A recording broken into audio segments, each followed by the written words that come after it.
Hello and thanks for checking out ChartGuys.com. We're proud to be one of the most successful technical analysis communities online, teaching you the skills to become a more confident, effective, and informed trader. Join our community of hundreds of analysts worldwide working together to learn the charts, generate profit, and achieve financial independence. For access to daily live chart analysis and market coverage, a thriving chat community, along with dozens of hours of exclusive educational materials. We look forward to seeing you. Let's check out some charts. Hey everyone, checking in on the MJ sector. Same names as yesterday, but we will add CVSI with its news today. So a few things to talk about. Number one, the consolidation going on in the S&P 500. Check out the market video I just put out. But so far, so good for the bulls. CGC, healthy consolidation, trying to form its daily higher low. Every single candlestick was a higher low from the bottom. And now we're pulling back to try and change the daily trend. For the first time since 52.74, we need a daily higher low and higher high. I personally have moved up my stop loss from my swing trade entry under $40, and I am going to put my stop loss under $41.55. Worst case scenario, locking in profit and hoping the bulls can see a move over 44.17 to give us a little follow through, and then we would look at 45.78, 46.97. Need an hourly trend change to be confident, and this move off the low, what have I said many times? Hourly oversold conditions is a great time to start looking for a daily higher low to form. And at the bottom of this candlestick dump, first thing this morning, the hourly RSI was right at 30. And I was on the verge of making an entry. I held off because I missed the initial flush down. In hindsight, should have still followed through with that entry, but not worried about it. Just a lesson to put in the memory banks for next time around. Hourly oversold conditions, looking for daily higher lows. Good sign, good time to start scouting. So bulls want to see a break of the high of today tomorrow after the strong close, and if we get that bull move, then our daily higher low is set, and it's just a question of whether or not the bulls can break resistance. Cron, very healthy consolidation. Higher low every single day, 7 days in a row. We haven't broken that pattern yet, so technically, we're not really pulling back to form a daily higher low yet. It's an inside bar today. If we break 1669, then we'll look for a daily higher low to form. If we break 1733, we're looking right back up at the top of this move. Both Cron and CGC traded very well today. They ignored some of the SPY bearish correlation early this morning, and it was almost like yesterday, the bulls got the majority of the consolidation out of the way, and they had a much easier time with it today, holding on just fine at this point. APHA. Daily inside bar. So the potential of this inverse, not the inverse, it's the cup and handle psychological setup is still there. But if we see a bear break of this inside bar, that will no longer be the case, and we'll look for it to be in equilibrium. If we get a bull break, then let's see what these bulls can do with it. Best case scenario, now would be a good time for a news release, positive news release. But if we get a bull break of 742 and a volume spike of maybe 7+ million, and get up over 760, that would be the most significant change in momentum towards the bulls that we've seen in multiple months. ACB, still in its tightening range. These lines are up from yesterday and they're still relevant. We're pulling back for a higher low. We were on the 4-hour time frame, looking for the higher low compared to 745. Bulls are hoping it's at 762, and if tomorrow we can get over the high of today, 779, then we'll say that our higher low has been formed at 762, and we'll patiently wait for this 4-hour equilibrium to break, likely before the end of the week. Not confident that this is our higher low yet unless we get that little bit of bull follow through over the high of today, but it is still a nice tight range to be watching. TLRY looking for the daily higher low to form as well. Have we changed the hourly trend? The answer is no. This move came right off the low. We need a clear hourly higher low and higher high to be confident that the daily higher low has been established. And if that higher low gets formed, when it does get formed, we have to break 46.65 for trend change follow through and continuation of this move. So just looking at those 5 major names in Canadian MJ and knowing what the overall market is doing, there is possibility for continuation in this move. SPY is set up where there is a possibility that we make our move towards all-time highs over the next week or so. If that's the case, these bulls will be positioned well to see continuation on their bounces here.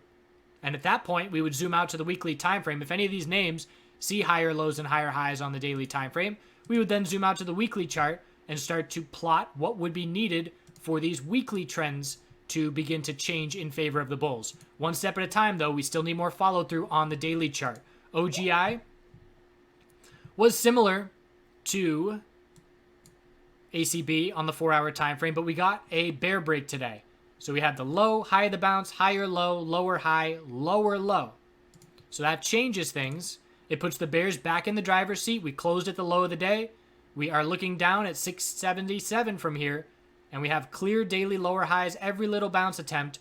Just a new daily lower high with 749 being the most recent one, and we're looking down at 677 as that approaching support. Hexo, we're looking for a daily higher low to form. Compared to 714, make that 614. Have to hold 614 and break resistance of 680. We do have earnings today after hours, if I'm not mistaken. We're either going to see a bull break here on a bull reaction, or we're heading back down to the low of 614 on a bearish reaction. So not really worth doing a whole lot of technical analysis until we see how the market reacts to those earnings. And we should know either after hours or in pre-market tomorrow which direction to be looking. TRST, got the right one again. Sideways, not much going on at all. Again, this is the only Canadian MJ ticker that I'm watching that really fits in with what the US MJ sector is doing, and this is now the 9th day in a row inside this range. 682 support, 731 resistance, pretty much a who cares scenario until one of those levels breaks. VFF further pullback, further following its equilibrium narrative, and if you've been watching us cover VFF over the last few months, it's done a really good job of respecting the equilibrium. And in my opinion, that's because of so much price discovery going on after hitting all-time highs. We were scouting the lower high to be set here compared to the all-time high. That ended up following through. We had another little tightening range here to be watching, and now we've got another broader one. So our low, high, higher low of 1180, lower high of 1386, and we're scouting a higher low compared to 1180. If we get hourly oversold conditions, this after hours candlestick is not really believable, but if we drop down tomorrow to lower lows, watch for the potential of hourly oversold to give us a play off of 1180 support, looking for that daily higher low to form. T-God. Bulls trying to save support from breaking. We did break 337. We haven't gotten a whole lot of follow through, but the bulls aren't doing anything either. So the bears are keeping control, and we've got resistance of 367. We had news today. It didn't do anything. And it's the kind of scenario where someone asked me this morning on the live stream about a short squeeze for T-God. And I said I don't see it happening, and the reason for that is knowing who's short. If you look at Tesla, everybody on social media just a couple weeks ago was short. And retail, a lot of retail went short. And if you think about T-God, how much retail is really short T-God? And the answer, in my opinion, is not much. So I don't think there is any significant short covering that is going to take place leading to any kind of short squeeze on these names that are traded on lower exchanges. Yes, people are short, but when you have availability of a very wide audience to go short, that's when you get a squeeze. And of course, when you have sentiment of everybody looking in one direction, as they were with Tesla just a week and a half ago. Cureleaf didn't do anything for the bulls, so we were watching, okay, we broke support, didn't get any follow through, we closed at the high of the day. What can the bulls do with it? And the answer was nothing. If the bulls got over $11 today, I would start absolutely paying very close attention.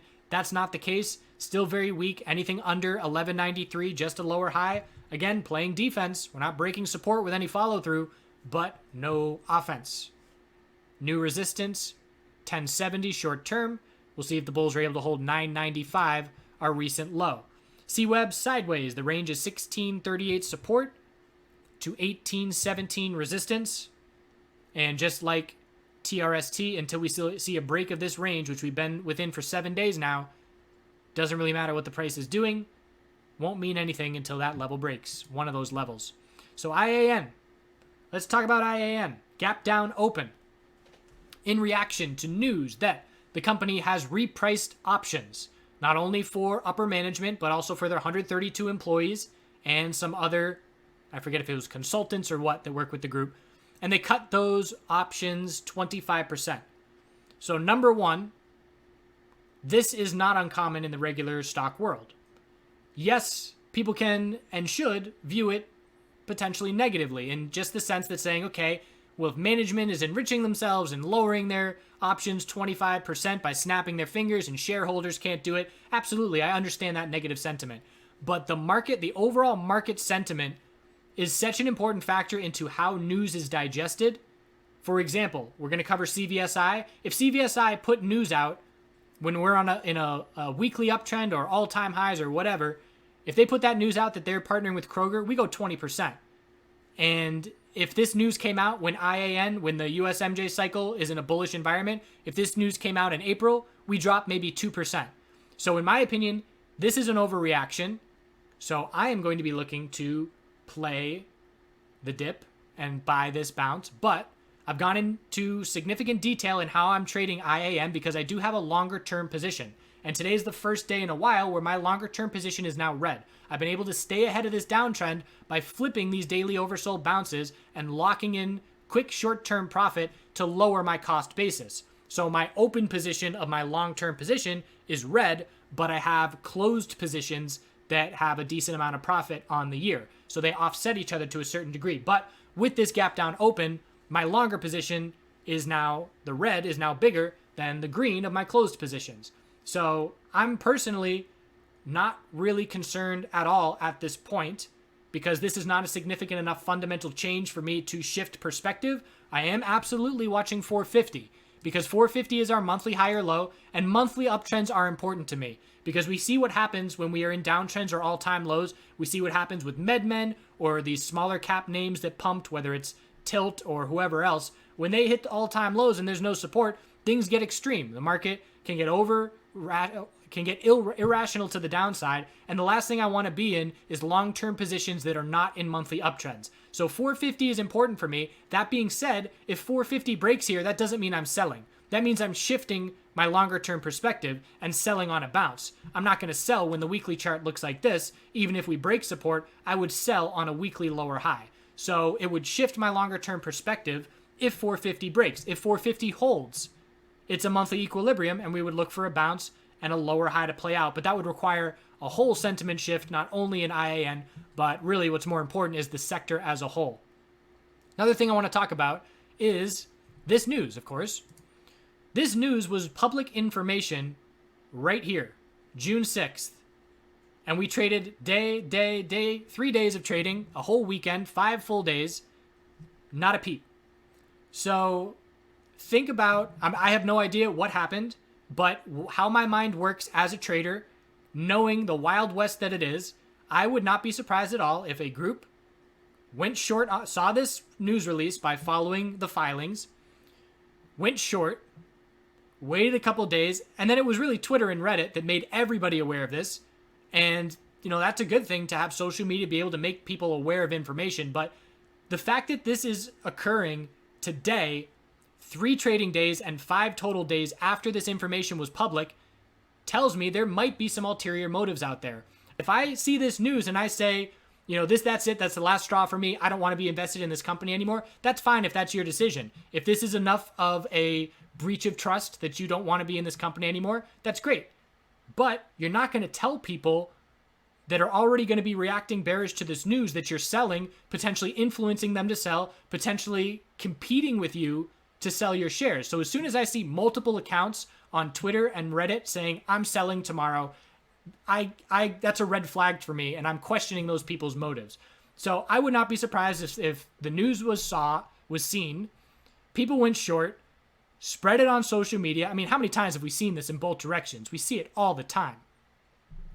So I'm going to be looking to buy aggressively. I entered one position today. Why didn't I enter more than one position? The 5-minute time frame never got any momentum on any bounce. It was just lower high after lower high. 478 is very clearly the resistance level and the line in the sand. We had a flush right at the end of the day, some high volume and a little bit of buying there as well, perhaps some short covering. But the bottom line for me is, as I've said many times, the more aggressive the bears are, the more aggressive I get as a bull. If we see red tomorrow, I'm going to be entering multiple more positions. I'm going to be looking to sell into the oversold bounce into strength and lock in some profit. And what I will do is lower the cost basis of my longer term position. Let's just go hypotheticals. Again, I'm trading ITHUF on the US side, but let's say I have an initial entry we'll use IAN as an example. Let's say I have an entry at let's use nice round numbers, 480. And then if we drop down tomorrow to lower lows, let's say I get an entry at 460, my average is 470. So from there, I have an average at 470. Let's say the 4-hour oversold bounce gets underway, and we make it up to 490. You better believe I'm going to lock in a portion of that profit. And if I sell half of my position at 490 with a 470 average, the break-even point of that trade now becomes 450. And I am now extremely comfortable in watching this bounce attempt try and play out, knowing that worst case scenario, I'm going to exit pretty much break even or small profit.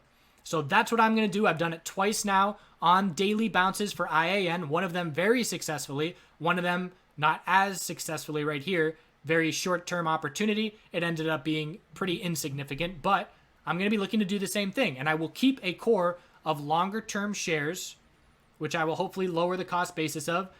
And my average on those longer-term shares at this moment is in the 490s. So again, I'm not overly concerned. And when you think about the bigger picture, before we get into the rest of the USMJ space, obviously sentiment is crushed in USMJ, and it's because we have no idea what timelines are. And time is money. If I want to be putting my capital to use, sticking money into long-term USMJ positions is not ideal. And that's why I have not established significant long-term positions. If I right now was traveling the world and I had cash sitting in my account, I would be slowly scaling in every week or every other week into USMJ.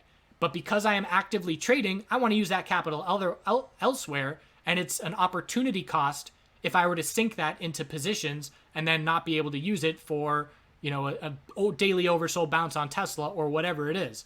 So it all depends on what kind of trader you are as to what you're doing. But when you go back and you look at CGC, and this is an example I posted last night, this is the daily time frame on CGC in 2017 before the hype and the euphoria. Well, actually, after one wave of euphoria, look at this pullback. Look at this summer pullback, February into June.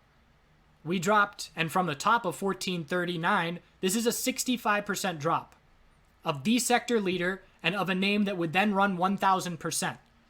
So just keep perspective that markets go through cycles, and everybody was crushed on CGC and bearish and moping and in the red, and then all it takes is that shift. So for the USMJ sector, we certainly need that shift to be federal changes. And again, time is unknown, and that's why right now the multiples for USMJ are trading so much cheaper than Canadian MJ, because Canadian MJ is federally legal and USMJ has all these hurdles still there, and we don't know if it's going to be 6 months or 3 years until we get those hurdles to start being taken down.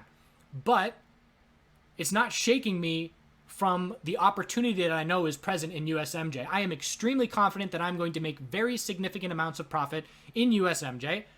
In 2013, I was saying, man, trading these penny stocks in the MJ sector is great. They just ran 500 to 1,000%. I can't wait till we have legitimate companies that I can look to trade and invest in. Then those legitimate companies came along via Canada. And then I was saying, man, I can't wait until we get some uplistings on US exchanges. That played out. Man, I can't wait till more USMJ states legalize. And now, here we stand right now, 2019, 6 years later, and my new statement is, man, I can't wait until we get federal law changes and the USMJ plays are uplisted on major exchanges. And we're gonna see how long it's gonna take for that to take place. But again, I'm just sitting here patiently waiting and knowing that there is going to be significant profit to be made in this space, and it's just a matter of timing. And I'm going to remain patient until then. And the last thing, really the only bad scenario to be in right now, which could potentially be a mistake that some of you have made, is scaling in and you're out of cash at this point. And you have your position and it's set in stone, and you can't be slowly scaling in, which is the ideal way to do it, cost basis averaging if you're looking long term as an investor. So again, I have nothing but confidence in this space. It's just a matter of time. That being said, any individual name that loses its monthly uptrend will instantly go on this side, and any individual name that still has a monthly uptrend will instantly go over here. And that will distinguish the two, and IAN is closer to losing the monthly support level than the vast majority of individual USMJ names. So even looking at MedMen, I've been dogging on MedMen for, what, a year plus at this point because of the technicals of this company. Right now, what would be required for MedMen to see all-time highs? And the answer is, what, 250%? 100% move gets us to 566, 7, 8, just about 250%. My tool's not, there we go. 260% to an all-time high. If we were going to see federal changes, whether it's at the presidential election, whether it's who knows when, MedMen would very easily hit all-time highs, in my opinion. How many Canadian MJ names ran 500 to 1,000%? And what's that market size compared to the US market size? So again, it's all about timing. There's going to be euphoric hype markets in the MJ space where we run hundreds of percent. There is no doubt in my mind about that. It's just a question of when, and it's a question of timing, and timing is the hardest part of the market. So, the biggest risks of the US MJ space are the unknown time frame and how much dilution do these companies have to put out while we wait for that timeline to approach. So, where am I? I'm going to be looking to buy IAN. The most important resistance is 478. Scaling out some into strength. We'll see if the bounce gets any follow through. And it's certainly going to take a lot for the bulls to defend this monthly support, change the daily trend, change the weekly trend. And there's no sign of that at this point. MedMen. Is this our daily high or low? Bulls need to change the hourly trend for us to be confident. 273 support has to hold, and the bulls have to break 291 resistance. If that changes the hourly trend, then we have our daily high or low, and then we have the potential inverse head and shoulders setup that we've been waiting for the last few days. Left shoulder, head, here's the right shoulder forming, have to see follow through back up towards 311 to try and change this trend for the first time in a long time. That would be the first daily trend change in 3 months if the bulls can pull that off. And we'll see. So TRUL is still weak. 1362 is support. We've got resistance up at 1491. Another point for CGC back on that time frame that I highlighted on that pullback, we were trading $2 million a day. And most of these US MJ names are trading in that ballpark. And it's just the limited exposure to capital and the poor markets. We're not listed on good exchanges. And when that changes, everything changes. So the bears are in control of TRUL. It's just a question of will we break 1362 support, add it to the group of USMJ names that are just trading sideways and patiently waiting for a break of their range. ZYNE, very disappointing start to the day. Nice to see the bulls buy that dip. But we were unable to break $14 right at the open, and we dumped. 5-minute RSI got crushed. Look at that 1 5-minute candlestick. Man, I missed that happening all in one candlestick. 15-minute RSI dropped to oversold when we were at the low of that candlestick as well. So congrats to anybody that bought that dip. And from 12:30, pretty much a 9% bounce in 30 minutes. So ZYNE is a daily inside bar. Let's see if we have an hourly equilibrium. Don't really like the setup there for it. We'll just watch the daily range. If the bulls can break 1370 and 14, we've got continuation. And it's possible we see another daily inside bar tomorrow because this range is still large. But support is 1230. And we have another support in there at 1320 as well. OH continued its dump, saw a decent little oversold bounce there, but not enough to change any momentum. I'll be interested in OH if we see another leg down. And again, looking at the monthly time frame, there is a little support at 821, but the monthly higher low is 503. How did Scouting cron on the monthly 12-period exponential support for a higher low workout? And the answer is it's worked out very well so far. Still need to see a bit more follow through, but this has my attention, and if you give me a daily, very overextended move with a daily RSI in the low 20s and the 4-hour RSI oversold and the hourly RSI back oversold and the monthly 12-period exponential support being tested, that's when I'm interested. So I will be interested in OH If we see a bear break tomorrow morning of 858 and another few percent to the downside, I will look to start establishing a position.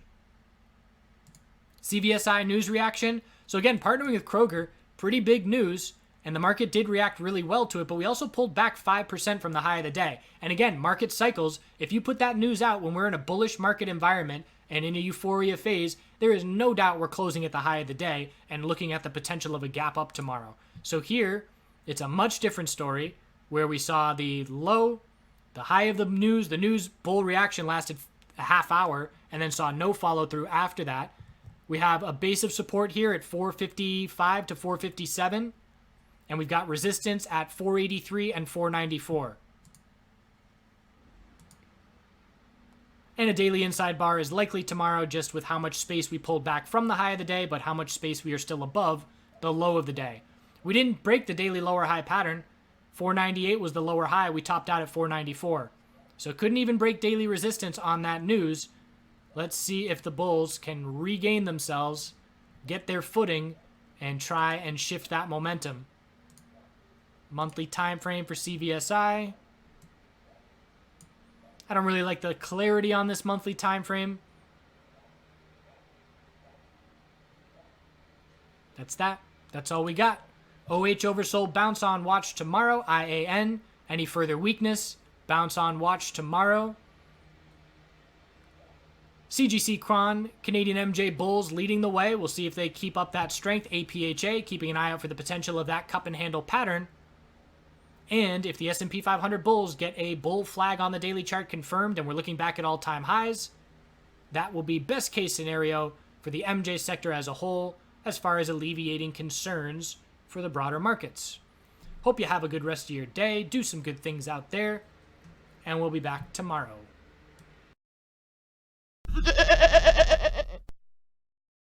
Hey, sheep!